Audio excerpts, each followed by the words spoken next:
Hey, I'm Philip with Ross Monster, and today we're going to be talking about winterization. And with most Ross Monster builds, there are two ways to winterize. Today, we are going to focus on the blowout method.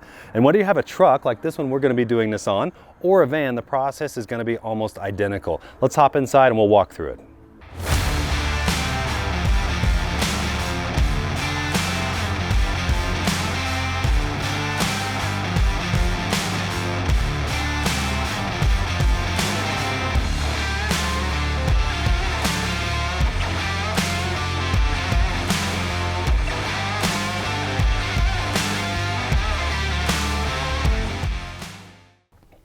So when we start the blowout winterization process, we're only going to need a couple things.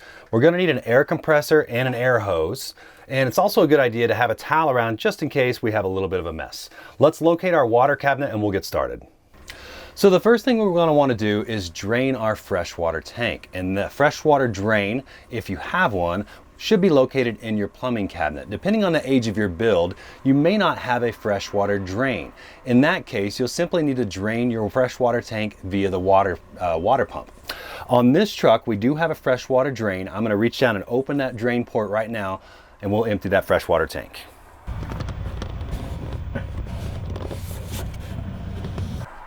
So if you emptied your water tank via the water pump method, you can skip this next step. But if you emptied your water tank via a valve, we'll want to go ahead and turn the water pump on, and we want to get the last bit of water out of the actual water pump itself. So turning the water pump on, whether it's via a switch or your Firefly, and then allow the water pump to flow for a little bit until no water will come out.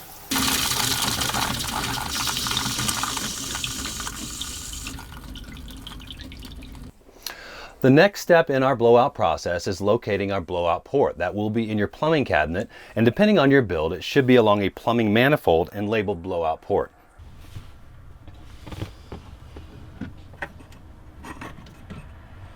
We can also locate our air compressor. If you have an onboard air compressor on the van or truck, that's fantastic. If you don't own an air compressor, most gas stations will have one available. So I've got my air compressor hose and I've located my blowout port. Now the most important thing in this process is making sure before I introduce any compressed air that I've got at least one of my sink or shower faucets open. I need somewhere for this compressed air to exit. So I've got my hose, I'm gonna hook this up to my blowout port, and then I'm gonna open the blowout valve to allow the compressed air to enter the system. And again, I've already opened my sink faucet.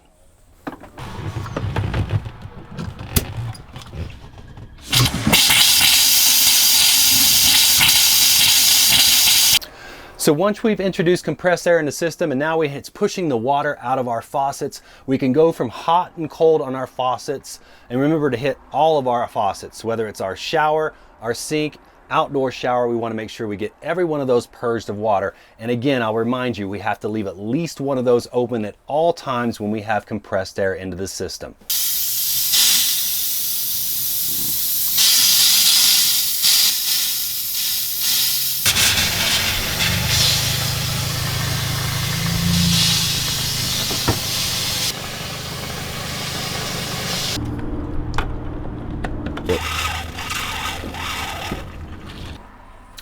So once we've gone through all of our plumbing fixtures and we have nothing but mist essentially coming out of the hot and the cold, that's it. Now we can go ahead and close the blowout valve line and remove the compressed air line.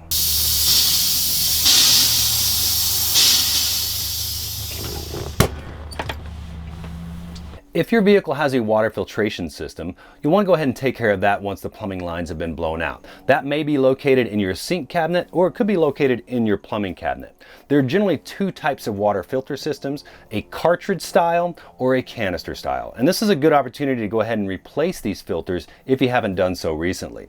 If it's a cartridge style, you can simply unscrew the cartridge and toss it in the trash. When you go to put water back in the vehicle, you can add a new cartridge before doing that. If it's a canister style, you can simply unscrew that canister, being mindful there might be a little bit of water in the bottom there.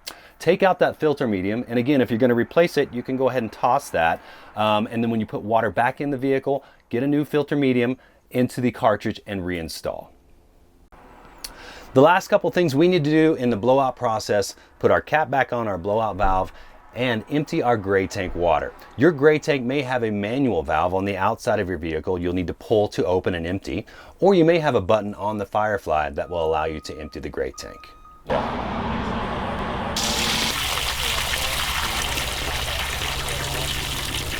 If you're interested in learning about the antifreeze winterization process, make sure you check that video out as well. And if you have any questions about winterization at all, make sure to reach out to our service department. We are more than happy to help.